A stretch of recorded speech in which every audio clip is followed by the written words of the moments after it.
Hello বন্ধুরা, কেমন আছেন সবাই? আশা করছি সকলেই ভালো আছেন।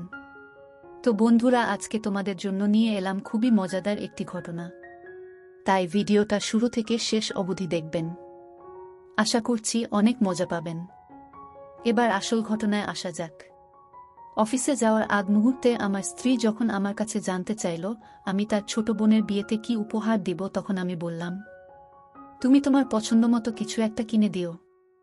আমার স্ত্রী কিছুটা রেগে বলল, কিছু একটা কিনে দিব মানে? তুমি জানো দুলাভাই আমার বোনকে কি উপহার দিচ্ছে? 1,20,000 টাকা দিয়ে সোনার কণ্ঠহার। আমি বললাম, তাহলে এখন আমার কি করতে হবে? আমার স্ত্রী হেসে বলল, আমি আমার বোনকে 2 লাখ টাকা দিয়ে সীতাহার কিনে দিব। কথাটা শুনে আমি অবাক হয়ে বললাম, এত টাকা? আমার স্ত্রী মুখটা মলিন করে বলল, দুলাভাই যদি 2 শ্রেণীর কর্মকর্তা হয়ে এত টাকা দিয়ে উপহার দিতে পারে, তাহলে তুমি 1 শ্রেণীর কর্মকর্তা হয়ে কেন পারবে না?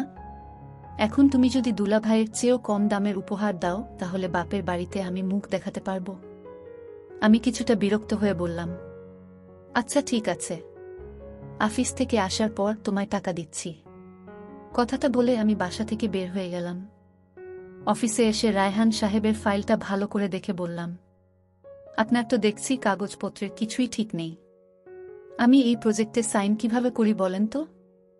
রায়হান সাহেব মুচকি হেসে বলল, স্যার একটু দেখেন না, আপনি এত বড় অফিসার, কিছু তো ফাঁক ফোকর আছে সাইনটা করে দেওয়ার জন্য। একটা কমলের খোঁচার বিনিময়ে আপনিও না হয় 1,03,000 টাকা পেয়ে গেলেন। কথাটা বলে রায়হান সাহেব টাকাগুলো টেবিলের উপর রাখলেন। আমি রায়হান সাহেবের দিকে তাকিয়ে বললাম, আপনি কি আমায় ঘুষের অফার করছেন? রায়হান সাহেব জিভে কামড় দিয়ে মুচকি হেসে বলল, না না স্যার, একদম না। টাকাটা আমি আপনাকে উপহার স্বরূপ দিচ্ছি।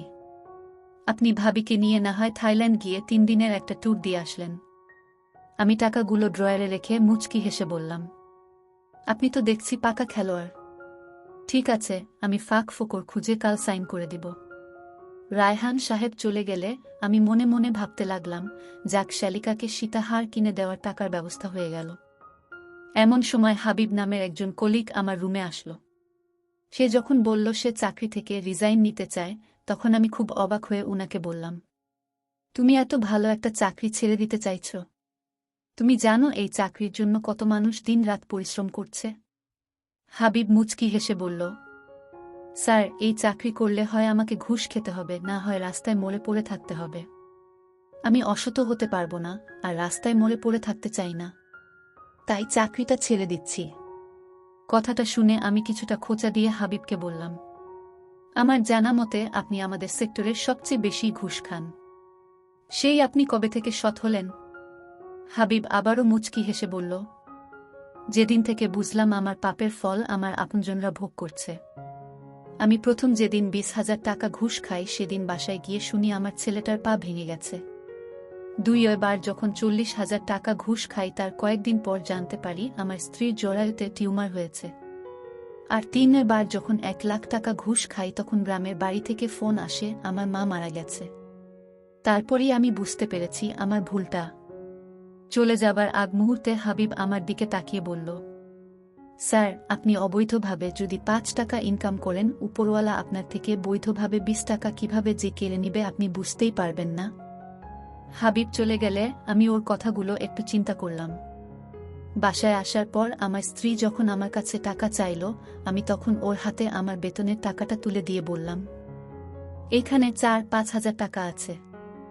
এই টাকা দিয়ে তুমি বাসা ভাড়া দিবে, গ্যাস বিল, পানির বিল, কারেন্ট বিল দিবে, বাজার খরচের টাকা আলাদা করে রাখবে, হাত খরচের টাকা আলাদা করে রাখবে, আর চিকিৎসা বাবদ কিছু টাকা জমা রাখবে। সবকিছুর পর যদি কিছু টাকা বেঁচে থাকে, সেই টাকা দিয়ে বোনকে উপহার কিনে দিবে। আমার কথা শুনে আমার স্ত্রী অবাক হয়ে বলল, সবকিছুর পর তো হাতে 2,000 টাকাও থাকবে না। আমি 2,000 টাকা দিয়ে বোনকে উপহার কিনে দিব?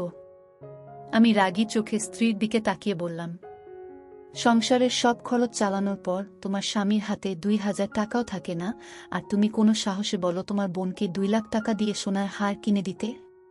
বউ তখন কাঁদতে কাঁদতে বলল, বাপের বাড়ি মুখ দেখাবো কি করে? আমি আরও রেগে বললাম, মুখ দেখাতে না পারলে বোরকা পরে বসে থেকো। এখন কান্না বন্ধ করে আপাতত আমার সামনে থেকে যাও, তা না হলে কান গরম করে ফেলব। বউ কান্না করতে করতে চলে গেল, আর আমি ভাবতে লাগলাম, কাল রায়হান সাহেব আসলে উনার কানটা গরম করে টাকাগুলো ফেরত দিতে হবে। বন্ধুরা, আজকের ভিডিওতে এখানেই শেষ করলাম। অনেক কষ্ট করে ভিডিওটি আপনাদের জন্য বানিয়েছি। যদি ভিডিওটি আপনাদের ভালো লেগে থাকে তাহলে একটা লাইক করবেন এবং চ্যানেলটি সাবস্ক্রাইব করবেন, এই আশা ব্যক্ত রেখে আপনাদের কাছ থেকে বিদায় নিচ্ছি আমি কবিতা। দেখা হবে আগামীকালের নতুন কোনো ভিডিওতে। সে পর্যন্ত সবাই ভালো থাকুন, সুস্থ থাকুন। ধন্যবাদ।